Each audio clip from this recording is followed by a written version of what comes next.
sometimes people need to drown. When you get to the bottom of the ocean and you are about to die, that's when you wake up to what you need to do to really, truly save yourself. And that was that moment. That was that pivoting moment for you. It's when you're like, hey, I got it. I need to start working on myself, because if I don't work on myself, there's no way I can survive here.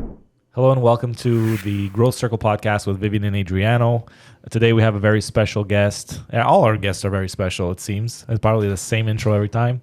Austin Harless, ladies and gentlemen. Yay, Austin. Woo! Woo! Use the thing. Use the thing. I'm not using that thing. Please use the thing. I don't want to use I'm it. not going to talk until you put it on. Give me the applause. He's my child. I'm just putting the camera on you. The camera's on you, Viv. No, there is no podcast until you put the applause. He's my child. Do it. I deserve the applause. I don't know which one it is. I'm going to go with yellow. Hey! Yeah. Hey. If you guys don't know who Austin Harless is, he is Austin D'Andrea, actually, a.k.a. He is mine and Adriano's oldest child. Don't tell anybody I had him when I was 10 years old, but he is my child nonetheless.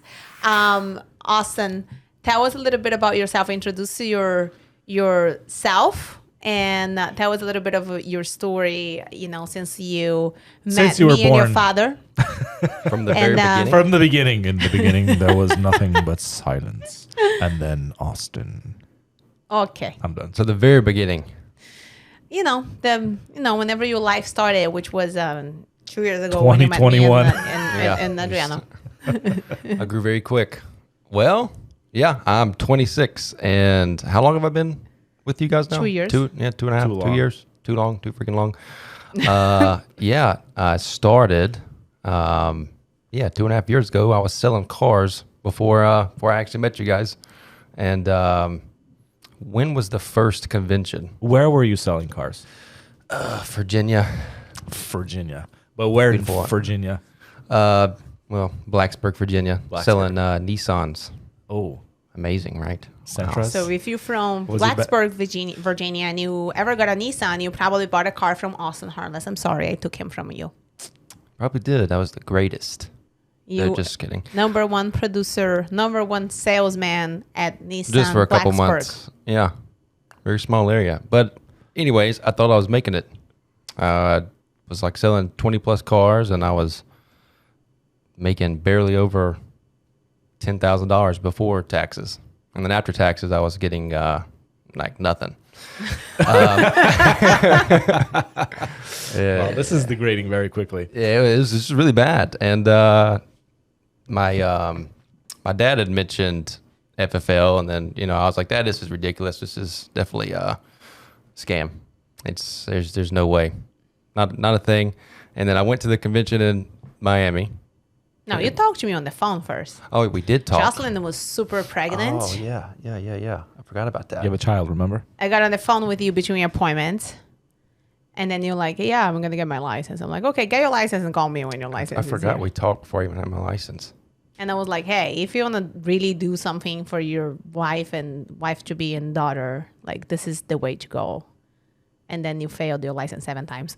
It was once. It was one time. No, but when I did fail it, I was done. I didn't want to take it. I made a 69. You got to make a 70. So I was like, you know what? This happens to me all the time. I'm not doing it. Screw it. Whole way home, I was like complete silence. Nothing on the radio. I was just real mad. And Jocelyn was like, grow up. Just go back and take it. So then I took it, passed it, and I think it was within a week we went to the convention where it was like in 7 different areas, and that's where I met you. And then I was still working, still selling cars, and I asked you, Jimmy, should I quit? What do I need to do? And yeah, he was like, quit your effing job. You're making $5,000 a month. Well, okay, I got a 90 on the first time, and it took me 3 days to get my license. I'll just throw that in there. Hey, Same thing. It's really not that hard if you actually listen to the people trying to help you. And then I told you, don't do it. You did tell me not to do it. Nah, Viv will tell everyone to quit their No, job. the story was that we were sitting after convention, and it was amazing. I was freaking 7 months pregnant. I wasn't supposed to be at convention, but I was there anyway because, nobody tells me what to do. So after convention, we were sitting at our favorite pizza place, and then you come to us and say, hey, Viv, so should I just quit my job and just do this full time? And I looked at you and I said, did you tell me you make like $3,000 a month? Quit your job. What do you mean? Just put your back against the wall. And then Adriano's like, why did you ask her that? Why would you ask her that? Yeah, he was like, you already knew what the answer was going to be. See, yeah, but Viv and I play good cop, bad cop a lot. And it's kind of our shtick. But, I mean, I still would have told you not to do it anyway. But that's the truth. So quit your job, went back to Virginia. Yeah, went back, put my 2 weeks notice in. There was like, here's a box. You go, you pack up today. We don't need you. And then I show up to the house with my box full of all my goodies from my special little office there at the dealership. And Jocelyn's looking at me. She's like, what are you doing? Because she's 9 months pregnant. She is, she's the size of a boulder. She's like, she's about to pop. A little move, and there's Sailor. A 13-pound baby. Oh, yeah. Sailor Ray. Yeah, she's, Lord. Mongolian warrior when she came out. There's pictures. It doesn't make any sense. I think they switched the babies or something happened because he doesn't look the same. She was just going to be an extra on Wonder Woman 84 and then one of the Amazonians, you know.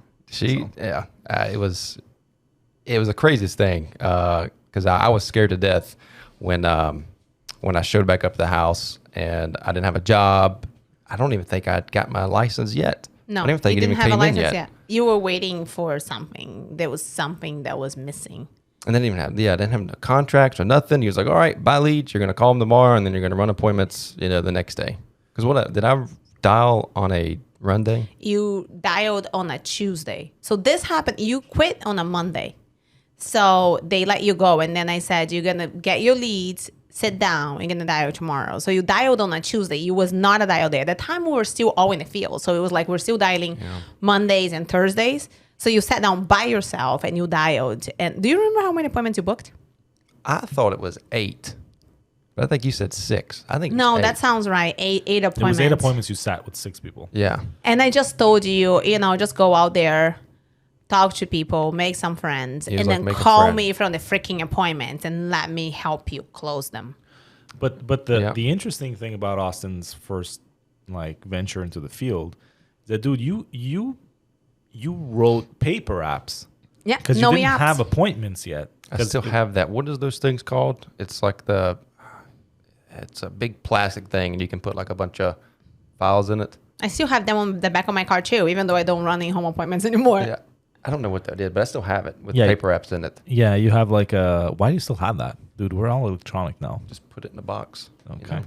You never know. You might go into somebody's home and there's no internet, and that paper app's going to be handy. But we don't go into people's homes anymore, so we might have to send it through with the owl. Have the owl deliver. Yeah, the owl will deliver the paper app. They will sign it in the back. I prefer ravens, to be honest, but owls are my sister's thing. But all right, this is great. Where were we even at? So you went to the field. When I went to the field. Well, before that, when I was printing the paper apps, I had a panic attack. Like Jocelyn had to come up and grab me from behind because I was freaking out because the printer stopped working. It was then you had to buy another printer. Yeah, it was the wet ink stuff, and it would print off it was really tiny, one little HP thing. It'd print off 30 pieces of paper, and ink was out. So I ran to Walmart earlier that morning to finish the rest of the leads and the application. I was just freaking out. But went out there, and I remember my first appointment in Roanoke. God bless my soul. And it was just weird. I mean, because the lady was just like, we're sitting there I'm doing the financial inventory stuff, and she's just smoking a cigarette, and just blowing at my face. I'm like, this is great. I love what I'm doing here. And then you sent me a picture of an appointment, and the lady is milking a cow. My first American and you're freaking writing a policy right there, and she's milking a cow, and I'm like, you kidding me? This is happening. Because I had to borrow my dad's car because I wasn't going to take the truck because it was a lease. I knew I was going to be driving 200 miles a day. So I take my dad's car, and this lady it's a place called Floyd, and she lives on a farm. Not even gravel road. It was mud, and it's been snowing, so it had melted, and it was just mud. So I take that thing, I get the car stuck. His car's got mud all over it. It ends up messing up. I mean, there's mud caked up underneath the car. Get there, I walk in. She's got a cow inside her house. I still have the picture and Inside everything. the house or in it's the like garage. it's But- like a garage thing. It was like a house that they took everything out of, and it was like their garage So kind of like thing. a barn / garage. But the, Yeah. the question is, did she give you any milk? Did you taste Nothing the at milk? all. Why? Why do you think that I is? don't know. Probably because it's gross. Cheese, maybe cheese. Nothing. No cheese, I no wouldn't. milk. I mean, from the look of all that, I wouldn't have took anything. So, you go out there, you run your 8 appointments. You call me from every single one of them, and you helped how many families that day? I thought it was it 12? 13. close. 13 families in nuts. one day, guys. No electronic applications. Had no freaking clue what he was doing. Like, he quit his job. He didn't even have a license yet. Like, he was still waiting for the appointments. And 13 families first day. It was, but the thing is, like, you call me from I told you, hey, I'm in the field. Call me whenever you're there. If they tell you they want to think about it, call me. Do this, and like, just so freaking coachable. And it's very hard to find people that are like that. So you got your appointments, got your e-apps. Let's just fast forward just so you guys know who Austin Harless is. Yes, he is our son, for real. I have 3 children. I have Austin, Owen, and Luca. They're all boys. They're all like act like they're the same age. One is 2, the other one's 12, the other one's 26. Austin is one of the top producers in Aria Life. He will help up to 100 families every single month. He does everything virtual. No more driving. No more cows. No more crazy, danger cities out there. No more 200 miles a day. Everything virtual. 100% Zoom now. And he is not living in Virginia anymore. He lives in. He's my neighbor now. He lives in Pembroke Pines, Florida. So he lives in South Florida. He just got his dream car. He lives on his dream house. He's doing just fine, aren't you, Austin? Yeah, it's crazy. That meditation, it's honestly insane to look back on. Like, the first place I dreamed of is having like an all white like house. I wanted like a nice view because when I was living. What meditation are you referring to? No, Just so people, we'll go give back. people- We'll go back. Hold Right, on. but let's like drop it in there. Yeah. The 6-phase meditation, right, by Vishen Lakiani. Yeah. So that's what he's talking about. So pick it up from there. I just want the viewers to know what we're talking about. So yeah, when I started doing that, I don't remember what's maybe the 3rd or 4th phase where you have to like visualize your future, 2 to 3 years or maybe 3 to 4 years. And I always wanted a Tesla. I mean, the Cybertruck, I don't know if it's ever going to get I made. know. You just want to drive the same you car have that the your whistle. mommy. Same car that mommy drives. You want to drive it. It's I okay. think I talked you into that car. I'll share it with you. I drive a Model X, and you needed to get a Model X. It's okay. It's okay. It's good. No. I wanted it before you, I believe. That You is true. probably did. That is true. You That is true. absolutely did. It's okay, but I got it But first. that's irrelevant. So 'Cause I'm continue. mommy. Please continue. But yeah, I mean, it was whatever that phase is. You talk about your future. Like, what do you see? What do you feel? What do you smell? Saw like a white interior, like home. Like, I wanted just all white, and then I wanted a Model X sitting in the driveway. Do you have it now? I do. And the first place we moved into, which was in Doral, it was all white. They said it was a penthouse, but it was like small for a penthouse. But It was very had small. had a nice view, and it was all white, and it was good to get out of Virginia to just get us here. And then now we live in it's a bigger home. It's a little bit over double the size of where we were at, and it's got a pool, got a place for the dogs, and the Model X is sitting right outside with a white interior, and it's still nuts.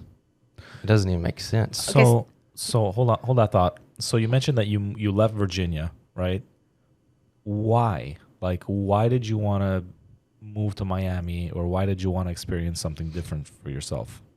Well, I wanted to get around you guys because they say like iron sharpens iron. Like the people that you're around, you basically become them. And my friend group, I mean, they're still my friends, but all we did was drink. We would smoke marijuana. That's what we would do. We would stay up super late and, play games all night. Didn't really have like a drive to do anything. My family, love them to death, but they, like, when we had a baby, they always wanted to see Sailor. They wanted us to come hang out. They want us, see the baby. We have a cookout, do everything. And I just feel like being in Virginia around all that, it was going to like hold me back. Because I mean, the people that we, recruit now, I can see that happening. They're a 1099 and they treat it like they're just self-employed and they have the biggest business in the world and they don't have to work.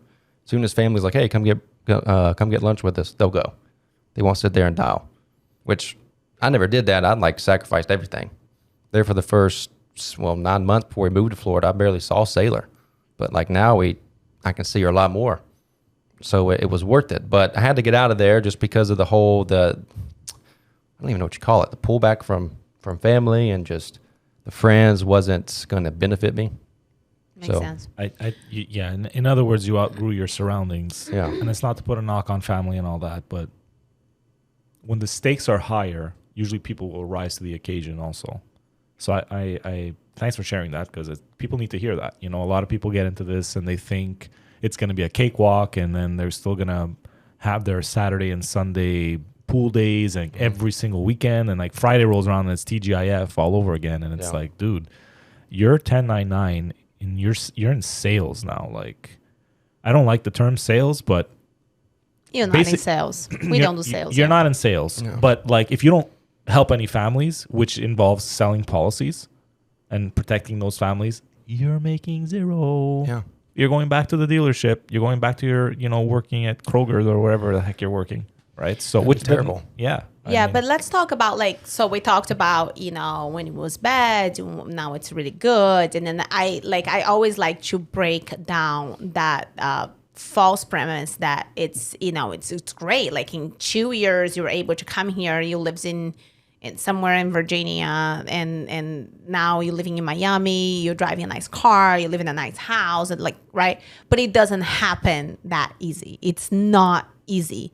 So let's talk about what happened after that first day that you helped 13 families, right? So you went out there, you helped 13 families, and then at the time it was only me that was producing at a very high level, and everybody's looking, oh, who is this kid? He's coming here, he's succeeding.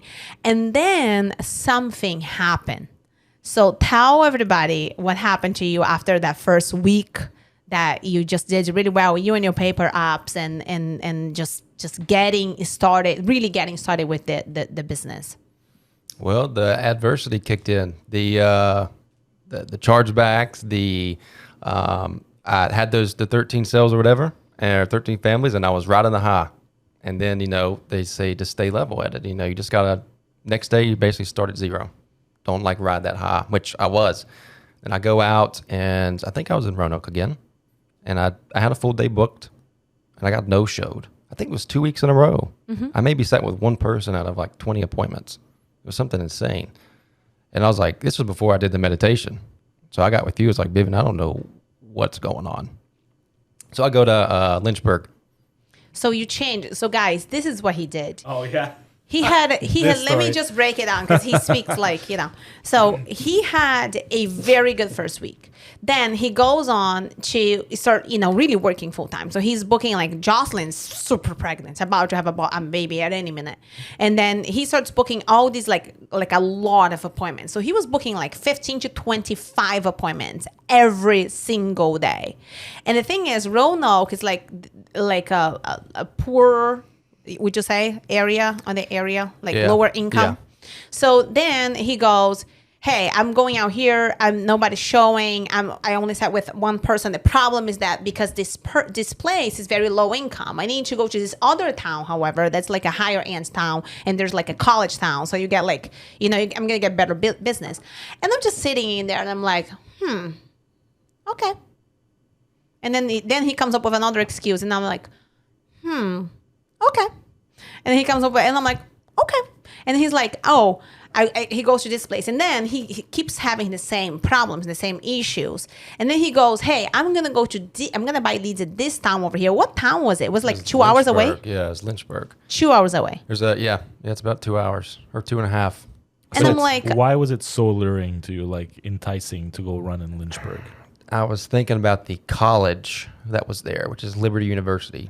Huge, beautiful school. I mean, I went toward it when I was in high school because that's where I wanted to play football at. And I was like, yeah, this is going to be a lot better than Roanoke. Because, Roanoke's is bad. Really just poor area. And But then at the same time, you seeing David Witcher. Dave Witcher is running in Roanoke, Yeah. and he was like protecting like 40 families a month with a $1.5 million agency. So Dave is in Roanoke posting pictures all day long of him protecting families. And now you come in with all these excuses. I'm just watching. I'm like, funny. I mean, I know that you're a brand new agent, but Dave is in that area and he's doing just fine. So I say, okay, go ahead. So you go and you get those leads. You book like 10 appointments a day? oh yeah, I had I think it was like 12. I think it was like double booked. 12 appointments a day. And then you wake up like 4 o'clock in the morning. You're driving to that place. You get there and then you're just running. And usually when you're running appointments, you're letting me know what's happening. You're posting in the leaderboards. And I hear zero from you all day long. And at the end of the day, guys, he calls me. He's like, Viv, you were right. I'm like, what do you mean I was right? I didn't say anything. And then he goes, yeah, there's something wrong. Do you remember like that conversation? And then I said, Austin, I'm just going to ask you one thing. The leads you buy is the same leads, right? The person that's dialing the leads is the same person. What is the only thing, like now you change cities, you went to a different city, like different incomes, different this, different that. What is the only thing that's in common between this place and this place? And what did you answer? It was me. You. Yeah. And that day, and I usually say, like, I don't know if you remember this, like, there was one time that you were going into a rage mode, and I said, sometimes people need to drown. So when you get to the bottom of the ocean, and you are about to die, that's when you wake up to what you need to do to really, truly save yourself. And that was that moment. That was that pivoting moment for you. Well, which was surrender. Yeah, it's when you're like, hey, I got it. I recognize the issue is me. I need to start working on myself, because if I don't work on myself, there's no way I can survive here. How was that moment for you? Like, what was going through your head, and what like made you say, hey, I'm going to put in the work and I'll follow what I need to do here? Well, to me, I just kind of looked at it. It was simple. It was you were doing it. You were writing a lot of business. And I had no idea like how to even really do this business. I still was like new. I didn't even know half the stuff that I was supposed to be doing. But you knew exactly what you were doing. You told me to do something. It was like, follow the yellow brick road. There you go. And it was just simple to me. So you told me to do something, so I did it. I didn't like question it. You told me to do this meditation, which I thought was so stupid that you even told me to do that. I thought it was the dumbest thing ever. I was like, I'm not going to sit and lay down for 20 minutes before I go to the gym and meditate. That's it. And that's what I did, guys. I'll tell you guys what I told Austin, and I tell every single one of our agents. Like, we have a very, very strict mindset training for everybody to go through. And I think that is one of the things that if it wasn't for that, we wouldn't have what we have today. Just like you, I used to visualize the house we live in today. I used to visualize the cars. I used to visualize my freaking barbecue. Like us having barbecue party, the pool, everything we have today, I used to visualize it 3 years ago. So I went on, I told you, I said, Austin, if you don't take care of your mind, if you don't take care of yourself, it's all going to go down. So the first thing is like, this business is 100% mindset. So I told Austin to, start doing this mindset training, which is every morning when you wake up, before you go pee, before you go, look at your phone, before you go get a glass of water, you open your eyes, you put your headset in, and you're going to do the 6-phase meditation by Vishen Lakhiani, which is one of the trainings that he has on his Mind Valley platform. Then you're going to write down, 5 things you're grateful for. You're going to read a book. I had him start listening to Unstoppable by Dave Anderson. That was huge. Yeah. That was huge. Yeah, that helped out a lot. What changed, when you started listening? And the thing, that book, I think it's the one book that you need to listen to. Reading is really good, but listening to that book is huge. Yeah. I mean, all my books I have to listen to. I can't, if I read something, I don't know what I just read. I got to listen to it over and over and over. But where Dave Anderson labels these people like game changers, the undertakers, and what was the other one? Toxic achievers. Yeah. Yeah, and like I was definitely, because he makes a lot of references to car sales, like 10-car Teddy. That's like the guy would just sell 10 cars and that's it. He wouldn't like go above and beyond. That's kind of like what I was doing. I was kind of just rolling with emotions. That was it. Yeah. And then that book like really just defined like what did I need it to do, what I needed to be. And I mean, I still to this day will listen to it. I get in the car, just audible. I mean, it just within 5-10 minutes. I mean, I'm already jacked up. Yeah, that book will make you run through a wall. It's the craziest thing. So you started listening to the book, you started doing the meditation, you started doing all of that and how does that change things for you? Like just following that habit that you were creating on a day-to-day basis. I mean, it changes absolutely everything. And it did because my mindset got so much stronger. I mean, I still have like issues with it, but it's nowhere near that it was when I was, selling cars. Or like when I first started and like something bad happened, like when I got my first chargebacks and I would like completely break down. I mean, now it's just, I don't even look at my bank account because I know like mentally I'll slow down. So now I just go to work. I'm constantly just in work mode. So I don't need to know like how much I've got sitting in the bank account because I know that's my issue. If I got a lot sitting in there, I'm going to relax. I'm going to like buy some stuff. But if I don't know what's in there, it's, I just like I always feel like I gotta just keep moving. But the meditation I can't go a day without doing it because I know if I don't do it, I'm probably not gonna have the best day. Yeah, that's exactly how I feel. Yeah, I have to do it because it grounds me. I think that I created this mindset that I'm like I literally create a bad day for myself if I don't do the meditation because it's like, oh, there's no way this can go right because I didn't meditate today. Mm-hmm.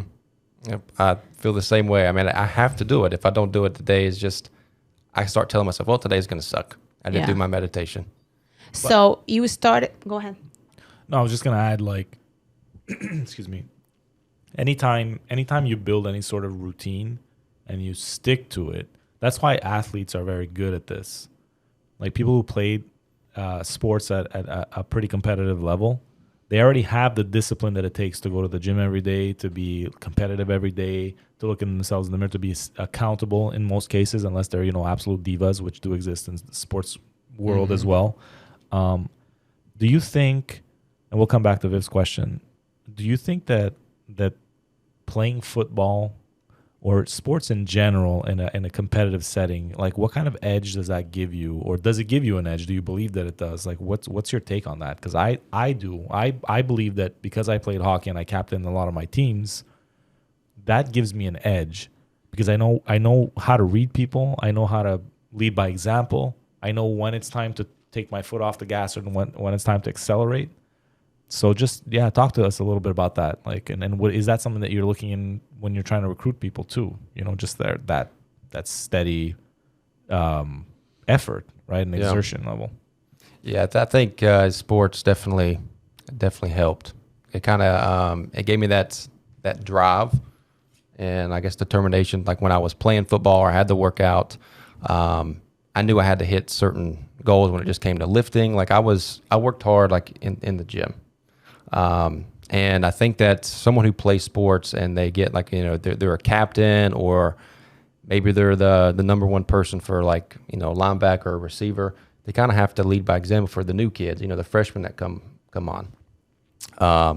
Now my football team, we had some issues where you could almost pay off the coach to allow you to get like a starting position. We had this thing called like a touchdown club where the parents could like mislead the coach and that kid would start when the kid sucked. But I got my position, like none of my family like told them to, hey, Austin's the greatest. I'll give you some money to have him start. I just worked extremely hard and that's how I was able to start, when it came to lifting, to hit that, the goal on the whiteboard, if it was to do, this entire circuit within a certain time frame, I just did it. I didn't have to have like family influence or influence the coaches to allow me to get a starting position. So I think that helped a lot where I was just able to, when I was playing football and I had to work out or I had to run certain drills, I think that helped me a lot with my attitude and my like activity here. because I kind of treat it like sports. You know, like just the routines that I have to do. Like back to Dave Anderson, he's got this grooming routine. So like I have a certain way that I shower now, a certain way that I brush my teeth, a certain way I wash my hair, because now my hair is like a super delicate thing. It's because I was losing it all. So now I got to like really take care of it. Now you're like holding on for dear life. I better take care of this. It's like grooming a dog. I'm just, trying to pamper it. But yeah, I think in anything with sports, if it's, again, I just played football, but like you did hockey, just being a captain and you having to lead from the front in sports, you do the same thing here. If you want someone to, be extremely successful in this business, you have to do it first. So like when I was a senior or even when I was a junior and those freshmen would come in, you have to, if I'm a linebacker, if I'm a receiver, I need to like be working extremely hard at that position so that those kids can see it. Like, okay, I want to be like that guy. I want to mimic what he's doing. Like if you half A-word it, Yeah, if you're just going through the motions. Yeah. You're half-assing it. So you can say that. That's fine. Yeah, you're not going to get the results or see the results in your team as well. Like that trickle-down effect. 100%. I agree with all of it. I think it's, let me get myself on camera here. I think that it's someone's ability to resist and go through ups and downs, that character that you really require in this industry. And on our team, correct me if I'm wrong, we've had people, and we still have agents that have come from all different walks of life and all professions and all backgrounds. Not everyone was a college athlete. Not everybody played university hockey. Not everybody was, double letters in every category and captained their teams and did all this great stuff. Not everyone came from sales at a very high level. Let's just call it what it is. We've had people who were homemakers. We've had people like from everything you can imagine. We've had that. And I think the strength of our team is that we really galvanize and help galvanize people and build around what their strength is. And usually it comes down to, hey, what have you gone through? What are you looking to change and why? Right? Like for you, it was a better life for Jocelyn and Sailor. And you never wanted to be in a situation, and you wanted a better life and a better surrounding other than your old circle of influence where it was, party, and drink and smoke weed or whatever, right? And for us, it was survival. We had to survive because we were done, So I think that when it comes to sports, and just to conclude this bit of it, people who are athletes but have gone through adversity, they've been cut before, they haven't made their starting lineup, they didn't score the winning touchdown, they made an errant pass in their own zone. Like in my case, my passes have been picked off. Like I've tried going cross ice from like behind the net and gets picked off and it's in the back of the net. It's like you learn. Those are learning, especially like in a tournament or something where the stakes are so high. You learn from that and you bounce back and you have that reflex that allows you to persevere and persist. So, but that exists in all different aspects of life and all different backgrounds and upbringings. But that's the quality that you need in this industry because it's hard, it's tough mentally and physically too. So, anyway, we took a little bit of a detour, but I think it's important because that your background is football. Yeah. And people that are watching this, they can relate to that and they would want to work with someone like you because you get them and they get you. And you can lead them better because you've been through what they've been through. Does that kind of make sense? Like what I'm saying? Yeah. Just working out in general, it takes discipline to be able to just even do that. Same things of people that are just power lifters. That's a lot of discipline and just consistency. You take that same kind of effort into this. You'll see the results. Yeah. Oh. I put you on the spot now, Viv. Me? I cut you off. We're just having our moment. I have no idea what you guys are talking about. So I was just, just watching. I don't understand any sports. I was really bad at sports when I tried doing it. I know, but you were an actress and you had to reinvent yourself over and over and over again. Oh yeah, 100%. So don't act as if it's like totally lost on you. You the had sports? Very lost. The If you ask theme- any of my teachers or my friends, they would tell you that whenever somebody was trying to play volleyball at PE, I was like there, like trying to hit the ball, and it was really bad. I was trying to play yeah. volleyball Volleyball. on the best platform in the world. You're so Okay. cute. Okay, so the thing is, it's not lost on you because you've had to audition for parts. You were one of the biggest actresses in Brazil. But that has nothing to do with sports. It's all good. But it's not. But we're trying to find a common theme, which is perseverance and overcoming obstacles. Oh yeah, 100%. I'm Well, an don't say- entrepreneur since I was 6. That's my- like I used to sell autographs. I used to go to concerts with my neighbor and get little autographs from like famous people. I would do like a little. And then what? I would sell it on a little bench booth. outside of my house and make money at 6 years old. So yeah, but the thing is, like having that sports spirit, having that entrepreneur spirit, like having that go-getting attitude, is a common theme for sure. But going back to sports, I don't understand anything, so I'll leave that with you, hockey player. I get that, love. I'm just saying, there's a common line. Don't say it's like, hey, I don't understand what you're saying. Yeah, It's the 100%. theme. It's just like going through the adversity, understanding how to overcome things, and understanding what it takes to actually make it, in this industry. It definitely is a huge, common. Denominator. Yeah. Don't you love when we finish each other's sentences? Yes, Okay. baby. So Okay. this is like a very off the cuff podcast. I like it because it's raw and it's like how we are. We're fun and we're nonsensical sometimes. But, So I feel like, Go ahead. 36 minutes is not enough to talk to Austin, but we're going to do this again. Talk more about where, you are, what are you doing? In the meantime, if anybody wants to work with you, Austin, and wants to be part of your team, wants to be coached by you, how can they contact you? Probably just my phone number, my cell phone.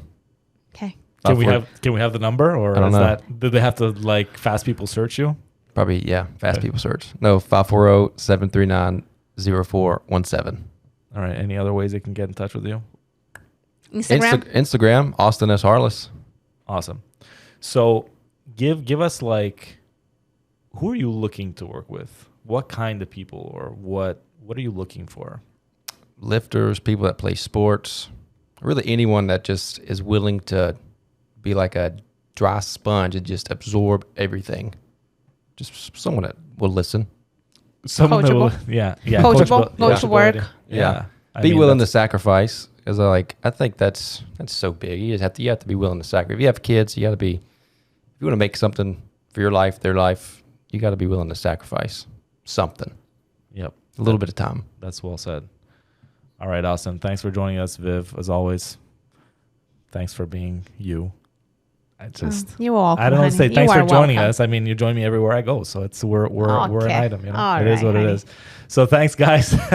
Thanks for bearing with us through some of the nonsense, but I hope you got a lot out of this call, this podcast. That is. Thanks for joining the Growth Circle with podcast with Adriano and Viv, or Vivian and Adriano. Sometimes I gotta look back with Vivian and Adriano. Thanks everyone for joining us on the Aria Life Growth Circle podcast with Vivian and Adriano. If you guys are looking to join #Team Growth, you can find us at arialifegroup.com. You can also find us at Aria Life Group on Instagram. And remember that growth is a continuous process. So keep pushing yourself, keep learning, and keep growing. Catch you on the flip side.